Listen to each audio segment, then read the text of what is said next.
Hey, what's up, guys, and welcome to Talk with Thapz, a petrol head's perspective.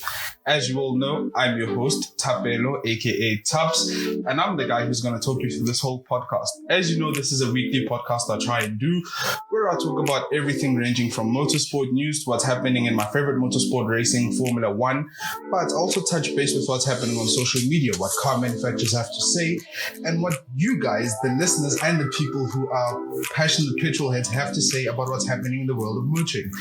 As always, I try and keep it brief, try and give you what's what, share my opinions, because at the end of the day, that's what this podcast is about. It's a platform for me to share my experiences and my thoughts while also touching base with what the rest of the world thinks. So I hope you sit back, enjoy the rest of this episode, and as ever, let's get down to it. Well, how about that intro? It's good to be back. First of all, I need to start apologizing because I've been trying to get this to work for a few days now, and I kind of gave up halfway through it. My life has been immensely busy, so this is the first day that I'm getting to sit down properly, work on everything, actually start recording. And yeah, man, look, I'm sorry. I planned to get this out, but here we are. They always say there's no time like the present, so let's get down to it. I need to explain why the switch over to a new platform. For everyone who's been with me since the start of the Talk with Thapz journey last year, I started posting the podcast on SoundCloud. Well, that was a good platform because at the time I really wanted something easy. I wanted something that wasn't too much of a problem, somewhere that I could just put these out there, people listen free of charge. That's always been the thing. This project has been something that's passion driven. It was never something that I aim to capitalize. Maybe I'm thinking small, but it's not one of the goals as of yet. So for right now, this podcast is something I wanted to be free. So that's why I went with SoundCloud last year. But after a few episodes, I ran into the big problem with using SoundCloud as a free platform was I had to pay for more upload space. So what you get is, I think it's 3 hours upload time. And if you get to that 3 hours, you needed to start removing episodes in order to get new episodes in. So I felt like that's really restrictive to whoever I'm trying to put this out to, because now the problem is you have to listen in my time. You have to listen according to a schedule, and I don't want that. I want these episodes to be there for you to listen in your own time, for you to listen whenever it's convenient for you. I don't want you to feel under pressure that, I have to listen because Thapelo is going to remove this episode. No. So I thought YouTube works better because I could literally have these up all year, whatever the case may be. And one thing as well is that I know a lot of people use YouTube. It's such an accessible platform. So I thought, why not? Why not upload something to a platform that I'm very sure everyone already is using right now, instead of trying to get everyone to move to a platform like SoundCloud? So yeah, that's why we're here. That's why we're on YouTube. So yes, Talk with Thapz is back. I'm going to try and push these episodes again this year. As you all know, this is something I've been enjoying, and I know there's some of you out there who are enjoying this, but maybe you're new. Maybe you're meeting me for the first time. And yeah, that's who I am. I'm Thapelo, and I'm the petrol head that decided that putting my thoughts and views on a podcast for the world to hear was a good idea. I'm still not sure if it's a good or a bad idea, but it's definitely something that I've been enjoying so far. So again, that's why we're now on YouTube. This is going to be the permanent home of Talk with Thapz, a petrol head's perspective. I'm going to try and put these episodes out weekly, and if I fail, then bi-weekly, every fortnight. But there will be an episode regularly. I'm going to try and do that. That's my promise for this year. So, hey guys, welcome to Talk with Thapz. I know it sounds good. I tried to do an intro and I thought it sounded good. So here we are. So yeah, man, I'm excited. Can you tell already? So let me not waste your time. I wanted to start the year with something really, really easy, something that doesn't have a lot of hassles, and something that we could all just have fun with. And I thought, what better way to start the year than what I'm excited for in the upcoming calendar year for motoring, for motorsport, and all that type of stuff. What am I truly excited for this year? So, it wouldn't be a Talk with Thapz episode without me starting with Formula One. So let's get in. Formula One. So, what I'm most excited for this year is the cost cap. As you all know, Formula One will be instituting a cost cap from now until the foreseeable future. And this year it's 145, and I think it's going to decrease by 10 million to 135 and 125, and then I think it's going to hold steady at 125, or it's going to hold steady at 135, whatever. But there's a cost cap now. I think this is an interesting and smart initiative for the sport, because now what happens is you don't have the hope for this initiative is that it's going to minimize the large disparity in performance from your top teams, namely Ferrari and Mercedes, and your lower teams, Williams, Haas F1 team.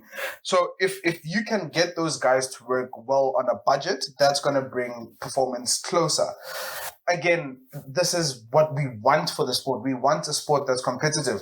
As much as I've enjoyed Mercedes winning and how good they can be, I still want them to be challenged by not only Red Bull or Ferrari, but the occasional McLaren, the occasional Renault. You know what I mean? That's what we want as supporters and as fans of a sport. So I think this cost cap coming in will be a good thing if that's what it eventually leads down to. Again, it's a work in progress. Maybe it might not work this year, but the continued effort and sustainability of the sport depends on there being less cost to actually run the sport, because that's how you lose teams. And with lower cost, that means a lower barrier to entry. So more teams can hopefully come into the sport in future because it's becoming more attainable and more affordable. So the cost cap in Formula One, I'm very excited for that. What else am I excited for Formula One? This is very vague, but I'm excited for Formula One as a whole. Now, in 2020, the coronavirus pandemic really messed everything up, and I still think it's a monumental achievement for Formula One to have been able to put on such an event last year. But with that being said, it turned out, look, a lot of us thought it was just going to be a season to forget, as much as there was track action, but we thought it would be forgettable. It was just going to be something that was put together without the proper planning and stuff like that. Boy, were we wrong. So what you saw last year was, it was super competitive with the lesser amounts of races and just the general lack of confidence and general lack of surety of what's going to happen in future. Everyone was trying to push it out of the bag, and that's what we saw with teams doing. A lot of drivers were on their A game. A lot of drivers were pushing hard, and that's what we wanted to see. So 2020 actually turned out to be a really good season for Formula One. Yes, Mercedes were far ahead of the pack because, as I said last year, that W11 might be the greatest Formula One car ever to be made. But further down the field, and not, all the teams were competitive with each other, and you saw changes in momentum. You'd start the season, and within a certain team, one driver would be on it, consistent, but 3-4 races later, that dominance changes to the other guy in the team. So it proved to be such a good season that's what I'm excited for this year, because essentially the cars don't have that many changes coming into 2021. As we all know, the new regulations were supposed to kick in 2021, but because of the coronavirus pandemic, the new regulations were pushed to 2022. So that already presents, like, it's a last hurrah, if that makes sense. It's the one season we have where they can literally just push those cars to hell and back, knowing that they're really not going to use them anymore. The new regulations are going to be so vast that these cars will generally be nonsensical for the new season. So I'm excited for that. I really want to see what these teams are going to do this year. And like I said, I know this is a vague statement to make, but I'm excited for the Formula One season as a whole, because even the driver changes we have, some people have gone to new teams, and it's going to be interesting to see how those dynamics work. As you all know, some teams tend to favor a particular driver, and I mean that's what we always debate about as Formula One fans. But it's going to be interesting to see these different dynamics. I'm still holding out for Lewis Hamilton to get that Mercedes contract. I think all of us have a feeling that it's coming. It's just a matter of when and for how long. But I always want to see Lewis Hamilton breaking records. But you've also got the interesting dynamic at Ferrari. Charles Leclerc is proving to be one of the best drivers in Formula One at the current moment. And you're bringing Carlos Sainz, who's relatively unproven at that high caliber team, but he can be a good racer on his day and he can be very competitive. And we saw that while he was still at McLaren. So if he can bring that kind of form and kick it up a notch at Ferrari, he might pose an interesting threat for Charles Leclerc. Then it's going to be interesting to see if the team is going to go with orders to slow Sainz down, give Charles Leclerc preference, or are they going to allow both drivers just to have a go at it? So it's really interesting to see these new partner dynamics. McLaren's going to have Lando Norris, Daniel Ricciardo. I think, look, I loved Lando Norris and Carlos Sainz as teammates. They really created a good dynamic and it was fun to watch through their Unboxed series. If you haven't, I suggest you go on the McLaren F1 YouTube page. They have a series called Unboxed where it's basically like the behind the scenes of an F1 weekend. So it was really fun to watch that throughout the season. I think their dynamic was so good. And while we lost that with Sainz going over to Ferrari, I think we're going to get, if not better, but an equally as entertaining dynamic with Lando Norris and Daniel Ricciardo. They're such good characters individually. They're funny, but they're also extremely competent and good Formula One drivers. So them together is going to create a dynamic I want to see. But let's not forget, there's still two new boys in Formula One in the shape of Mick Schumacher. Yes, if you heard that surname, you know what it is. The son of legendary Formula One racer Michael Schumacher. And his new teammate at Haas Formula One team, Nikita Mazepin. Now, look, a lot of things happened in the off-season and I'm not going to touch on them, but yeah, I'm more excited to see Nikita Mazepin on track than as an individual off the track. So I'll leave it at that. But yes, we're going to have these two rookies in Formula One in the same team. So the comparison between both of them is going to be, dare I say, more equal in the sense that they'll be racing for the same team. You know, sometimes it's so tough when rookies come to the sport, but they're in different teams. You'll get one maybe at a higher performing team like Toro Rosso, and then you get someone coming in at Williams. I put the tweet up last year where I said when George Russell came into the sport, he had the harsher choice, like the harsher roll of the dice, so to speak, because he went to Williams while he was Formula 2 champion, but the other guys who he came in with went to better performing teams. Now, in the long run, that's actually better because that means there's a shot at a Mercedes seat, and we already saw that with what happened last year when Lewis Hamilton had the coronavirus. George Russell got a chance to race in the Mercedes car, but that you see that dynamic is what I'm talking about with Mick Schumacher and Nikita Mazepin. They're going to be in the same team, so it's going to be easier. Honestly, it's going to be easier, not easy, but easier to compare the two new drivers because they'll be driving for the same team. That just makes it much more comparable for them. So yes, you see, there's so many things under this. That's why I said it's so vague, because you can look at a lot of things, but I'm excited for Formula One as a season in 2021. So moving on from Formula One, what else am I excited about? I'm excited about DTM. Now, I've known about DTM for a while. I've known about it for a while, but I never got the opportunity to properly follow the sport and watch the races up until last year.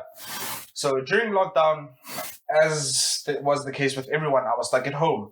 And I started seeing DSTV. Well, DSTV bought the rights to stream ESPN. And that's where I started seeing DTM races. And I was like, oh yeah, it's that series I'd always heard about, but never actually got to watch.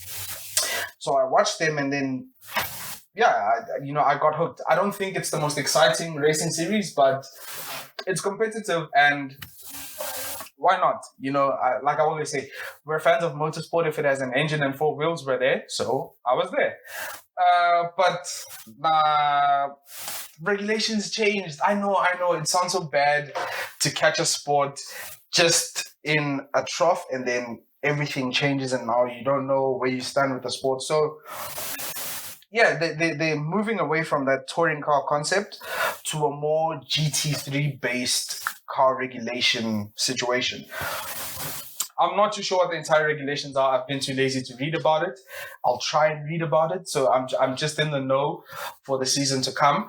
But yeah, it's something I'm very interested in watching this year, because that also opens way for privateer teams to enter the sport. Because what happened was last year, I'm not sure for how many years preceding that, we were really left with two manufacturers. We had Audi and BMW. So while it was good, it wasn't great because it was so limited in the sense of variety. You know, you wanted to see more cars on track. You wanted to see different cars on track. So with privateer teams coming in, I think it's going to be great exposure for these manufacturers and a greater investment for them, because now it opens up a different dynamic with relation to what we are going to watch. So I'm interested to see how that's going to turn out. As we all know, because Alex Albon got kicked out of Formula One, it makes it sound bad, but yeah. If you don't know, the Red Bull Formula One team for 2021 will comprise of Max Verstappen and Sergio Perez. Sergio Perez had a good season last year. He's been consistent for a lot of years now, so let's see what he'll do this year. But Alex Albon will be driving in DTM. So that means Red Bull will have a team in DTM or a partner team, whatever the situation is. So you see, it's attracting a different breed of team, a different breed of driver, and it's just opening up the sport. Now, I was talking about this with a friend about a month ago, I think now, that, you know, we get to see GT3 based cars in endurance racing, you know, World Endurance Championship, your Intercontinental GT Championships, your Blancpain, everything like that. That's where you really get to see GT3 cars. But the problem was, it's really endurance racing. It's how these cars can cope over 4, 6, 12, 24 hours. But with this GT3 based DTM style, what we're getting is a situation where now we can watch GT3 based cars in a sprint race. I don't know if they're changing the race duration, but it was usually 55 minutes plus 1 lap. So yeah, it's just going to be interesting to see these GT3 cars tuned for a sprint race instead of an endurance race. So I think that's also going to be interesting to see. I hope I can actually watch the races again, because yeah, we can never be too sure about anything these days. But that's something I'm excited about. That's something I'm really excited about this year. So you might see a lot of tweets and stuff about DTM from me this year. But we'll see how it goes. And with that, we come to the last thing I'm excited about for 2021. I really had 3 things scripted for this episode. Now, this is also a big one, and it's vague, but also not vague. I'm excited to see what manufacturers are going to release this year, but more specifically, I'm excited to see the kind of cars, not kind, but which cars will be arriving in the South African market in 2021.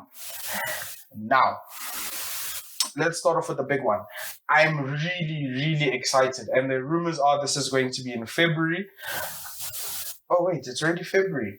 Oh, my goodness. Sorry. I can see the date now. It's the 7th. I think the rumors are this car's coming out on the 16th. The Porsche 992 911 GT3. I know numbers. But yeah, I'm excited to see the new GT3. Yes, we've seen a ton of it already in the Top Gear video we had last year, Car Fiction video, all that type of stuff. We've seen the car get leaked, but yeah, leaks are something totally different to seeing the proper car being driven, reviews and all that. Yes, I know the launch might be in Feb, and then we might only get reviews and impressions months later, but it's still something that's happening in 2021. I have no idea when deliveries will be made, but I'm excited to see a GT3. I'm a big fan. Growing up, I was a big fan of Ferrari. Still am. Lifelong fan. My heart bleeds, red. But over the past 5-6 years, I've found myself understanding Porsche more and being a Porsche fan. So every time there's a GT3, I go crazy. I want to see everything. I still yet to drive one. Don't think I've even sat in one. But yeah, I'm very excited for the new GT3 that should be coming out. I'm also excited for the GT4 RS. I'm interested to see how far they're going to push the platform, their mid-engine platform, because the GT4 was such a hit with everyone around the world. And I'm also excited to see how the GT4 will be when they add a PDK option. I think it's finalized now, so we should be seeing reviews or something soon. But I'm also interested to see how that's going to stack up with a PDK instead of the 6-speed manual they had in the car. But I'm more excited about the GT4 RS. I'm really interested to see how big a difference there will be between that and the GT3. As you've all heard, multiple car journalists and multiple car publications say they have a feeling that Porsche is afraid of pushing the GT, the Cayman platform much higher than it already is, because they have a feeling, because of the inherent balance of a mid-engine car, it might be better than the 911, a rear engine car. So I'm interested to see how that's going to stack up. I don't think it will be equal with the GT3. I still think because of the motorsport derived engine in a GT3 and that kind of stuff, the GT3 will still be boss. But I'm interested to see how far behind the GT4 RS will lag. I know it's not an equal comparison to put an RS against a standard GT3, but that's what we have now up until 2 years down the line when we get the new GT3 RS. So interested to see that. Something I'm also very interested to see finally in South Africa is the arrival of the Golf 8. I don't care what variant comes in. We've been waiting long enough. You know, I was telling my dad this the other day. I'm watching reviews of the Golf 8. I'm watching reviews of the Golf 8 GTI, reviews of the Golf 8 GTI Club Sports. We haven't even got our standard 1.4 here, and we've been waiting. So hopefully this year is the time it actually happens. You know, I want to see that car rolling on the streets of South Africa. I know it's going to be a hit. I'm already a big fan. I recently watched the car fiction review on the Golf 8 GTI Club Sport, and I love the thing. I honestly do. I love the way it looks. It's a bummer that we're not going to get the Club Sport in South Africa. I don't know why, but I did tweet about it after watching the review from Car Fiction that I heard that because of the new turbo, the VW recommends you run the car on 98 RON fuel instead of 95. Whether that's the reason the Club Sport will be coming to South Africa or not, I have no idea. But it was already confirmed that the Club Sport is not coming to South Africa. So maybe that's as good a reason as any. But either way, I will be excited to see the Golf 8 GTI come here and the R eventually. So yes, please, VW South Africa, make a plan. Look, there's a lot of cars I'm excited for this year. There's a lot of things I want to see, I want to experience. But as you all know, I am a bit of a beamer head. Try to hide it sometimes because the moment you say that, there's a stigma attached to it. But I'm very excited. And I know they're already in South Africa. Don't kill me for this. But I'm very excited to see the new M3 and M4 in the flesh. I've watched videos, I've watched camouflage pictures, I've seen the car driven on track, albeit in pre-production form. So I'm really ready for the proper reviews and stuff. Wait, have there been proper reviews? No, I can't remember. See, I don't concentrate enough. I forget things. Lockdown has been long. I don't leave the house much. But yeah, I'm very interested to see the M3, the new M3 and M4 in the flesh. You know, I'm a big fan of the grille. I know it's been a contentious subject for a while, and I'm not going to touch on that again, but I really love the way they look, more so the M3 than the M4, but that's just because I'm a guy that prefers a sedan as compared to the coupe variant, so it's whatever, but I'm really interested. I've always been a fan of the 3 Series, still am, let alone the M variants of the cars, M3s, M4s.